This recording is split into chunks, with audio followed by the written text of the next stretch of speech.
Less than 24 hours from now, I was going to stand on a stage in a ballroom full of 400 of the most powerful people in Accra, look a man dead in the eye, and ruin his life with a single sentence.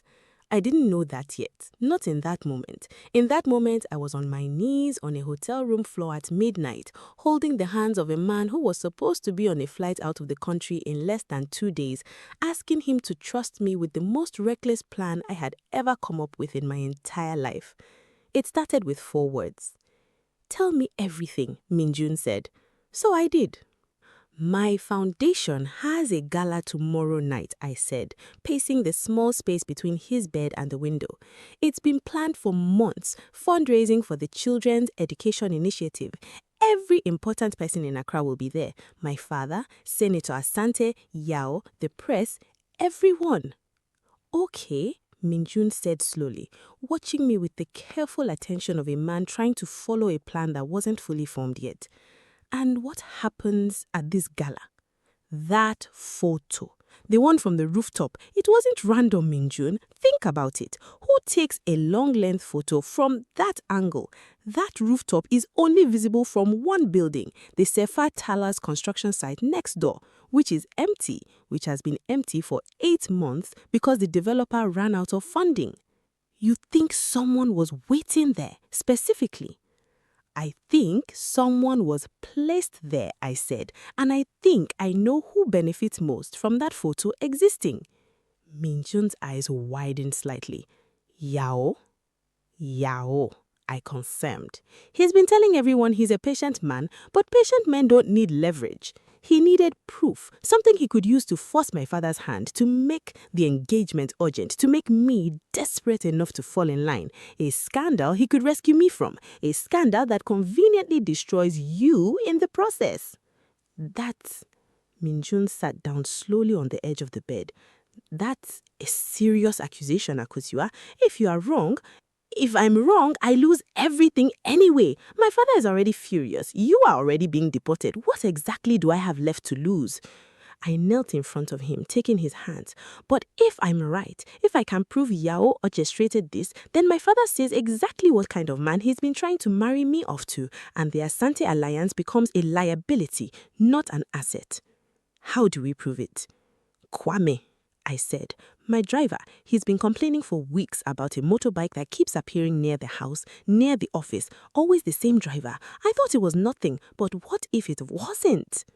If you are back for part 2, welcome. And if you missed part 1, go watch it first. Trust me, you want the context. Like this video and let's see if Akosua's plan actually works. Drop a comment with your predictions.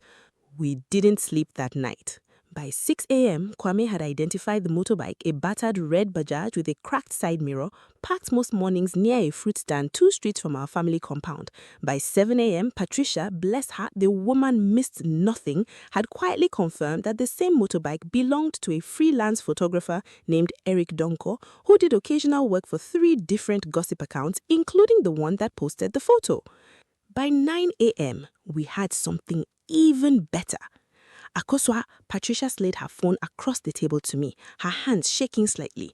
"I called in a favor, a friend at the bank. This is Eric Donko's account activity for the last month." I scanned the screen. A single deposit 3 days before the photo was taken. 40,000 cedis. From a holding company I didn't recognize. "That's a lot of money for a freelance photographer," Min-jun said quietly, reading over my shoulder. "It's an obscene amount of money for a freelance photographer," I corrected. "Patricia, can you find out who owns this holding company?" Patricia was already typing. "Give me 20 minutes. It took 15. "Asante Properties Limited," she read aloud, her voice careful, like she understood exactly what this meant. "Listed director," she looked up at me. "Yaw Asante." The room went silent. "He paid a photographer 40,000 cedis to follow me," I said slowly, the reality of it settling into my bones like cold water. "He had someone stalk me for weeks just to get one photo he could use against me." "Akosua," Min-jun's voice was gentle but urgent. This is not just embarrassing for him, this is illegal. Stalking, surveillance, paying for compromising photos of a private citizen, this is a crime." "I know," I stood up, my hands trembling, but not from fear anymore, from something else, something sharper. And tonight, in front of every important person in this city, he's going to find out that I know. Okay, this just got serious. If you think Akosua should expose him publicly tonight, drop a fire emoji in the comments. If you think she should be more careful, drop an eyes emoji. Either way, subscribe because tonight's gala is about to change everything. The Mensah Foundation Gala was held every year at the Movepenk Ambassador Hotel in a ballroom that could comfortably seat 400 people and somehow always felt too small for the egos in attendance. Chandeliers, a string quartet, government officials in Agbaga and Kente, society wives in elaborate updos, foreign dignitaries trying not to look bored. I arrived in a deep emerald gown, my braids pulled into an elegant updo, every inch the chairman's daughter the world expected to see. My father met me at the entrance, his expression a careful mask of normalcy. We hadn't spoken since our fight, beyond the bare minimum required to maintain appearances. "You look beautiful," he said stiffly. "Thank you," I said, equally stiff. "Akosua." "Not tonight, father, please. Let's just get through tonight." He nodded, and for a moment something flickered across his face. Regret, maybe, or worry. But the moment passed, and he turned to greet an arriving senator, and I was alone again in the crowd. I found Min-jun near the back of the ballroom, in a borrowed tuxedo that fit slightly too well for someone who claimed not to own formal wear, looking deeply uncomfortable amid the glittering crowd. "You came," I said softly, echoing his words from the chop bar weeks ago. "You invited me, as project coordinator's translator, officially. Unofficially," he glanced around, then back at me. "I wasn't going to let you do this alone. Your flight's tomorrow." "My flight is whenever I decide it is," he said, and for the first time all day, I saw something steady in his eyes. Resolve. "Where's Yaw?" I scanned the room and found him near the bar, in his element, charming a cluster of businessmen with that same practiced smile. Senator Asante stood nearby, deep in conversation with my father. "There," I said, and in I checked my watch. 11 minutes, I'm scheduled to give the keynote speech for the foundation. "What are you going to see?" I took a slow breath, smoothing the front of my gown. "The truth," I said. "All of it." We are seconds away from the moment you've been waiting for. If you are not subscribed yet, now is the time, because what happens in the next few minutes is the moment this entire story has been building toward. Like this video if your heart is racing right now. The lights dimmed slightly as I walked to the podium, polite applause rippling through the room.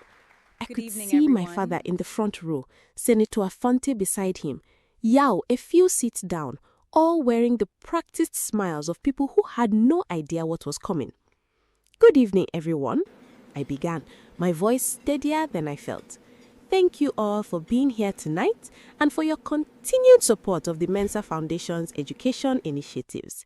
This year, thanks to your generosity, we've been able to fund scholarships for over 300 students across the greater Accra region." Polite applause. I let it settle. I want to talk tonight about something a little different than usual. I want to talk about integrity, about what it means to build something, whether it's a school, a bridge, or a family's legacy, on a foundation that can actually hold weight. I saw my father shift slightly in his seat. He knew me well enough to recognize when I was building towards something. A few weeks ago, a private moment of mine was photographed without my knowledge or consent from a significant distance using professional equipment and shared publicly with a caption designed to humiliate me and damage the reputation of a colleague, a respected engineer who has done nothing but excellent work on one of this country's most important infrastructure projects. The room had gone very quiet. At the time, I didn't know who was behind it. I assumed it was simply bad luck, the price of being a public family. I paused, letting my eyes sweep across the room, landing deliberately on Yaw. I know you would never fail me, so give me something in real time in the comments in any language you can think of. But this morning, I learned that the photograph wasn't luck at all. It was commissioned, paid for, 40,000 CDs wired 3 days before the photo was taken to a freelance photographer who had been tracking my movements for weeks. The payment came from a company called Asante Properties Limited. I watched the color drain from Yaw Asante's face in real time. Akosua, Senator Asante started, half rising from his seat. But I wasn't finished. I don't say this to embarrass anyone unnecessarily. I say it because I think everyone in this room deserves to know what kind of behavior is being normalized in the name of alliances and arrangements. Surveillance, manipulation, using a person's private life as a weapon to control them. I looked directly at Yaw now. I was raised to believe that real strength doesn't need to manufacture other people's weaknesses. I think some of us could stand to remember that. I told you this story was going to take you on a journey. If your jaw is on the floor right now, comment a shocked face emoji below. And please, like, subscribe, share this with someone who loves a good plot twist, because we are not done. Yet, the silence that followed felt like it lasted an hour, though it was probably only seconds. Then, predictably, Yaw stood up. This is Akosua. This is absurd. A coincidence. I have no idea what company you are referring to. And frankly, these kinds of baseless accusations in front of the press, he gestured toward the journalist I'd quietly invited that morning, who were now very much paying attention. This is reckless, slanderous even. It's not slander if it's documented, I said evenly. Bank records, company registration. I'm happy to share copies with anyone who would like to verify. I turned slightly toward his father. Senator Asante, I have great respect for your office and your years of service to this country. I genuinely hope this was something your son did independently, without your knowledge. It was, I knew, a precisely placed knife, giving the senator an exit while making it absolutely clear there was something to exit from.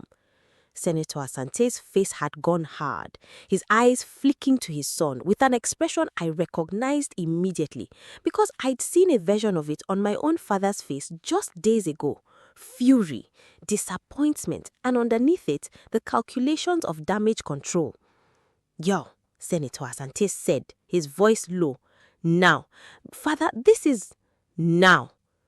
I watched Yaw Asante, polished, confident, patient Yaw, walk out of that ballroom with his father under the eyes of every important person in Accra, his career and reputation unraveling in real time.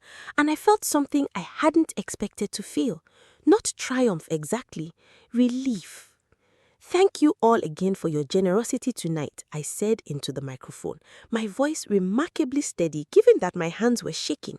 Please, enjoy the rest of the evening. The foundation's work continues, and so does mine.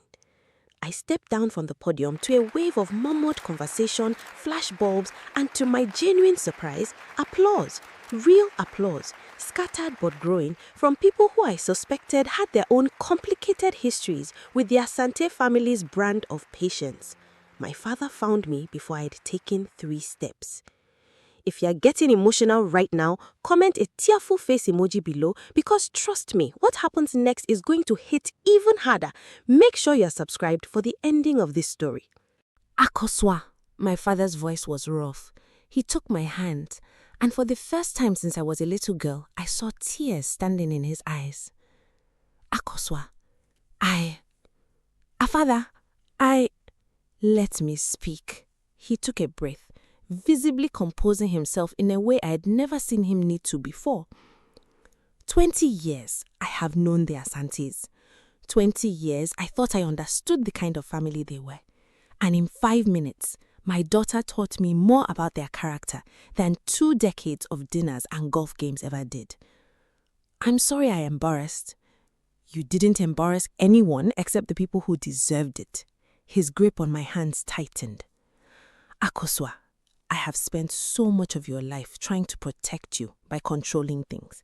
The company, your future, who you would marry. I told myself it was love, and maybe some of it was. But tonight, watching you stand up there, his voice cracked. I realized I was trying to protect a version of you that doesn't exist. You don't need my protection, Akosua. You never did. You needed my trust. And I am so sorry it took me this long to give it. I was crying now, the careful composure of the evening finally cracking. Father, Mr. Kim's contract, he continued, clearing his throat, trying to find his footing again. It will be reinstated, effective immediately. I'll make the calls myself tonight. And the extension, the 3-year project lead position, if he still wants it, it's his. Father, are you sure? Akosua. He looked past me and I turned to see Min-jun standing a respectful distance away, clearly having heard at least the last part of this conversation, his expression carefully composed but his eyes bright. Akosua, I have built an empire on understanding what makes a foundation strong enough to hold weight. Cables, pylons, trust. He extended his hand toward Min-jun. I think I owe you an apology, Mr. Kim, and perhaps a dinner, a proper one, with my daughter, if she's willing. Min-jun shook his hand, something like wonder crossing his face. I'd like that very much, sir. My father nodded then, to my complete shock, pulled Min-jun into a brief, firm embrace, the kind he usually reserved for old friends and long-time business partners. Take care of my daughter, he said quietly. She's stubborn, brilliant, and she will not tolerate being controlled by anyone, including, apparently, me. I wouldn't dream of trying, Min-jun said, and I could hear the smile in his voice even though I couldn't see his face. Okay, I am not crying, you are crying. If this moment caught you, comment a red heart emoji below. We're almost at the end. Make sure you're subscribed because I have a huge announcement about future stories coming up after this. 3 months later, I stood at the edge of the Tema construction site again, this time without a hard hat, watching the first cables being strung between the 2 completed pylons, the first visible sign that this was actually going to be a bridge. Not just blueprints and renderings and arguments in boardrooms. An actual bridge. It's strange, Min-jun said, coming to stand beside me, his tie loosened, sleeves rolled up against the afternoon heat. He'd stopped wearing full suits to site visits weeks ago, something my father's engineers had quietly started copying, much to my father's bemused approval. 6 months ago, I almost died on a road I couldn't find on a map, in a country I knew nothing about. And now? And now, he said, turning to look at me. And now, I can't imagine my life anywhere else. His company's 3-year extension had been signed 2 months ago. He'd moved out of the hotel and into a small apartment near Osu, close enough to the chop bar that we now visited at least once a week, much to the owner's delight and Min-jun's now developed tolerance for pepper, which Patricia insisted on testing regularly, much to everyone's amusement. The Asante family had quietly withdrawn from all dealings with Mensah Construction. Senator Asante, I'd heard through the grapevine, had distanced himself publicly from his son, who'd relocated to London for personal reasons, a euphemism everyone understood. The contract my father had been so afraid of losing had in the end gone to other partners who, as it turned out, were perfectly happy to work with a company whose chairman had publicly demonstrated, however unintentionally, exactly the kind of integrity they wanted to be associated with. Akosua, my father's voice carried across the site as he approached, in short sleeves himself now, a hard hat under his arm, looking more relaxed than I'd seen him in years. The minister's office called. They want to move the ribbon-cutting ceremony up. 18 months, not 24. They are calling it a symbol of new partnerships. He raised an eyebrow at Min-jun. Think your team can manage? We'll manage, Min-jun said, smiling. Good. My father clapped him on the shoulder, then turned to me, his expression softening. Walk with me a moment, Akosua. We walked along the edge of the site together, the sound of machinery and ocean waves blending into something that, after hearing it, had started to feel like music. "I've been thinking," my father said, "about the foundation, about expanding its scope. Education is good, but I think there's room for more. Programs for young women entering business, engineering, construction, fields where they are underrepresented." He glanced at me. "I'd want you to lead it, not as project coordinator, as director. Your title, your vision, your team." "Father, that's—" "Your choice," he said firmly. "Entirely your choice. I learned that lesson, I promise you." I looked out at the bridge, half finished, cables gleaming in the afternoon sun, pylons rising from the water like the first letters of a sentence not yet complete, and for the first time in my life, the future felt like something that belonged to me. "I'd like that," I said, "very much." And that's the end of Akosua and Min-jun's story. If you loved this 2-part series, you know what to do. Like, comment, and subscribe, because I've got more Afro-Korean love stories coming every week. And trust me, the next one is going to be just as wild. Drop a comment letting me know which story you want to see next. And thank you so much for watching till the end. See you in the next one.